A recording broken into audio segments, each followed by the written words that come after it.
Here we are. I don't know how you actually pronounce your last name, but Jan or Jan. Jan? In Sweden, it would be Jan. 3D artist, graphic designer, product designer. Czech Republic as well. We've got some fellow Czech Republic peeps in chat, if I recall correctly. But yes, let's just kind of dive into your portfolio. So, like right off of the bat, you're kind of touching everywhere, right? You've got materials, you've got some props, some industrial design looking stuff. What looks like maybe like this generator almost looks like a material test just because of the shape of it. Axel, what's up? How you doing?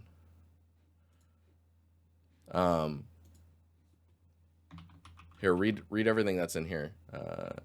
Iran, good to see you as well. Welcome.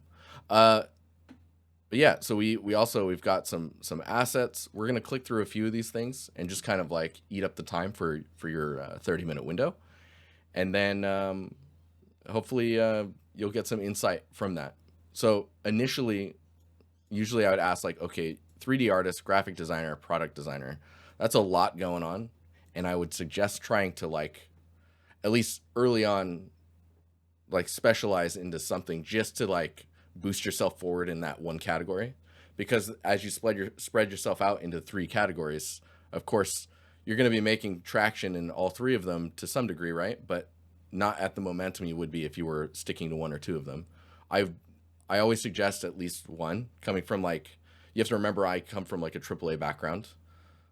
It's like 16 years now, so I think specializing can help you get a good boost forward, and anything that you learn when you specialize will help you translate, I believe, into other categories as well later down the road anyways. So if you're really into graphic design and product design, I mean, you can lean into graphic design with like making brands and stuff for the props that are in your scene, right? Or posters for fake movies to populate the bedrooms that you're building in your portfolio. Now, we've got a material here. I'm going to say that it's nice that you have a material in here. This material is not showing very well, I would say, just because you have to think about, like right now you have it on the, oh wow, you have a bunch of materials in here. Okay, this is presented in a way where the thumbnail makes me think there's one material, even though I mean, now there's an even bigger delay with all the stuff popping up here. So keep in mind that your thumbnail will give some initial impressions, even if like, especially if we don't click on it. But it looks like you're at least familiar with Designer, and it just needs to be pushed further. Like, how do you take this further? How do you grow as a material artist? And it's kind of getting away from like what I'm seeing in your lava material is the surfaces are peaking at the highest point in your height map. That's a very common detail you'll see with people that are very new to working inside of Substance Designer. Being able to control your height inside of the 0 to 1 range is going to be pivotal when it comes to making your own materials. And just to say, like, you don't necessarily need to be making Substance Designer materials to be a environment artist or a props artist. There's so many materials out there that you can reuse and kind of modify to fit what you need. I think a lot of the work is going to come into how you're presenting the surfaces themselves on the assets you're making. I would honestly, I've been being told to be more not harsh but real with portfolios. I think you should actually take this out unless you turn your material understanding up in how you build in Substance Designer. You can, in your portfolio or in your CV, say that you are familiar with Substance Designer or that you have like a basic understanding of it. Just building in a scene, like if we take the robot one here, just building in a scene, like there's materials going on here. Oh, this is cool with the wireframe. So what I don't know is how much of this, all humans were wiped out from the surface of the earth. That's fun. Here you can see some small stories of abandoned robots, the last fragments of a lost world. I love this. I like that you're telling stories. But what I'm not seeing is like, okay, where are all these materials coming from? Are you making these materials? How are you texturing things? And like, we get that you've got Affinity Photo, you're using Blender and Substance 3D Painter. What? So now I'm a little bit more intrigued, mainly because we're not seeing Unreal in here. So that's quite intriguing. So you're rendering all of these in Blender, and I guess maybe doing some posts in Affinity, or texturing that you need to do that you can't do in Painter, or that is easier to do in Painter. That Unreal hate, it's intriguing because like you have to. I would argue you have to work a little bit harder to get this look. You're twittering Tim. All right, Philip. If he says hi, let him know that I want to go hang out again and look at his rock collection. We had pizza a while back. But yeah. I mean, when I look at this stuff, it's it's intriguing the way you're using the scene as like a backdrop. But I wonder like what I'm focusing on is the elements that you're making me focus on, right? I love that you're using robots and that you're using it to tell this story. There's quite a bit of overgrowth and like a sense of the forgotten land. You are framing things quite well. Don't forget that you can frame tall shots. Like Chris Radsby does some really cool compositional, like tall angle shots. Instead of ultra wide, you go ultra tall. That could be actually quite powerful for this one. What I would say is look at your materials and figure out how you can get this kind of same look without the really crunchy detail that's on the surface. Because right now it reads very noisy. And maybe it's because I'm going to click on this and let it load here. It might be because of the resolution of the image. Yeah. So then there might be some seams that are happening here as well. So think about the elements that are there and how they are affected by the elements that age them. So you have metal paneling elements, right? And then you have the process of rusting. When this sits and charges, how does it charge? I'm assuming these like brackets that like lands pointing down, or maybe for maintenance from like a human engineer, it lands facing the lens outwards so that you can work on it, right? So maybe in the design of it, it needs to be thinking. You need to think about how it rests when it's landed and ready for maintenance or charging. Those elements will help depict and help us understand how things like which direction the rust would drip on average. It would help us understand like this piece here, does this piece spin? If this piece spins, maybe the directionality in the way that it ages or rusted or the scratches in the metal will tell us that that piece spins. That type of detail is kind of what you want to see in your materials. And then just be really careful with adding normal information to every detail. A lot of the times the detail can be in the roughness itself, and it doesn't need to be strictly in the normal maps. Or if it is, it's much more subtle and soft. And you let the roughness do the talking, the roughness and the metalness maps. I can't tell if this is like in here, if this is rust or mud or... So there's a lot of readability issues when it comes to like how your materials are reading. But the idea is strong. Like see with this one as well, if we look at this robot really closely, there's a lot going on here. And there's a really cute story of kids drawing on these like before the kids were gone, you know? What I want to see that story. Give us some areas of rest in the surface where the paint hasn't chipped away. Maybe it's just discolored, but it's easier to read the drawings that had happened. Because I mean, they can be these cute little stories that are drawn on there, or they can be these stories that are very like reminiscent of like, oh, something really bad happened, and kids are processing it in the way that they draw, you know, because they're just kids, they're just drawing stuff. So you can see like, oh, we live in a bunker, and there's like they draw like a door right to the bunker that they never leave. That type of stuff. You can blame Silo. I watched Silo, and now I've got all types of like traumas from a reality that was never real, floating in my brain. And yeah, I mean, looking at the eyes, I assume these need to be lenses. Too, I love this. I assume these need to be lenses, or there needs to be something that's telling us how this functions or sees, or there's those details that need to be described. If those are lenses, maybe it just needs like a little light on the inside or some extra rings just to show the depth of like the sensors that are inside. Love the idea of the mushrooms.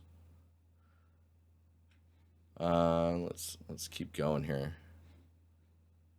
And I like the way you're showing the scene rendered.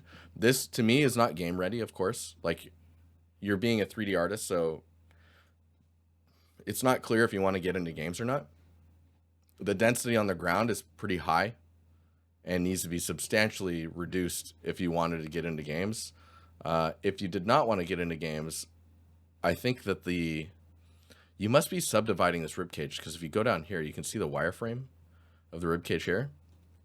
And the wireframe here looks much higher. So you must be subdividing and displacing some information just to get a little bit more out of the surfaces. Which, I mean, if you're rendering it, it's what you should do, I would imagine. You're just going to get more fidelity for, it's like nanite before nanite, right? But yeah, it's it just needs a bit of optimizing. Like, I can't imagine, and I don't know this, but if you like lowered the density of the ground, I'm assuming you're using that for some type of painting masks or vertex painting. But if you were to lower the density of the geometry on the ground, does that actually lower the render time of like a rendered image versus like real time? That I actually have no idea, because I don't really dive into that stuff. But if we look at some of your more recent stuff, like that one's pretty recent. This one's 5 months ago. This is a weapon. I'm no weapons artist, of course, but getting definition between the different types of materials is something that I think really is what can make a weapon stand out. So not only is it like the directionality of the grain of the wood that's attached to the weapon, but also like the different metals and the subtle damages that you've got going on here are super nice. Like, there's these scratches and like some denting that's happening, and the way you're handling your roughness. Those are all, oh, it's rifled too. I see it. The way you're handling all of that information is going to read as like your understanding of how you're doing your materials. Like, there's some weird like warping stuff going on right here. I'm not sure what that is. Maybe it's in the roughness. But it looks like there's a strong passive. Feltera, how you doing? How's everyone doing that's saying hello in chat? It's good to see you guys. Yeah, to me, the important thing is that you're identifying and recognizing that things are made of different materials. Even if it's the same metal, it's being casted separately. There's going to be a slight color difference. There's going to be a slight roughness difference. It's still metal. Like, is it powder coated? Like, how are these materials being represented to be realistic to real surfaces? And that is everything when it comes to like really getting a weapon to look as real as possible, if that's the goal, right? Like, for example, you've got some like rust buildup around this. This looks like an initial pass, and there wasn't any like mask painting to try and push it further. Like, it looks like maybe there's some here, but like understanding that this edge looks very strange or unnatural, I guess is the way to put it, is going to be key to like getting away from that is going to be important. Getting it to be more realistic, right?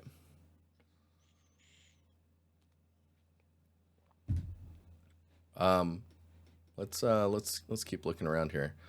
Poly count wise, it looks pretty nice. Let's see if we get some wireframes in here.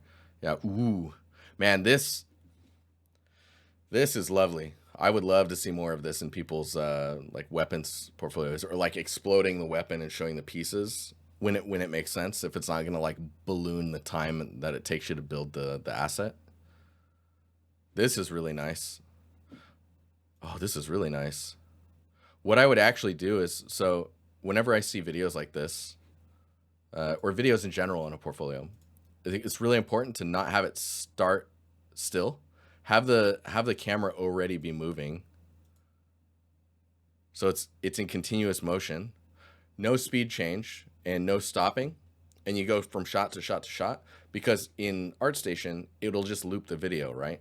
So if you just have these going at similar speeds and motions and they follow like a similar direction from shot to shot, it feels very natural and it feels like you're exploring the weapon real time, even though that's not the case. And if the camera moves slow enough and doesn't like start or stop, the viewer is more prone to sit there and rewatch it multiple times just to take in what they're seeing. That being said, this is really nice. These types of details, or like attention to like showing your craft, is really nice. This is really cool too. With the barrel becoming focused afterwards. Sketchfab is also a great way of demoing. I would say it might be, depending on the asset, give that background a gradient and make it either dark or light. That way it's just easier to process what we're looking at and we're not like getting blinded. Chris says the movement flow is important here for this stuff. Going one direction and then switching the direction in the next shot is jarring to the viewer. Yeah, definitely. You don't want it to go like, you don't want to be panning right really slowly and then all of a sudden the next shot is panning up. And like, it should think about it like it's flowing like a dragon. You know, it flows. It doesn't really like, or a snake if you want to, you know, be grounded in reality.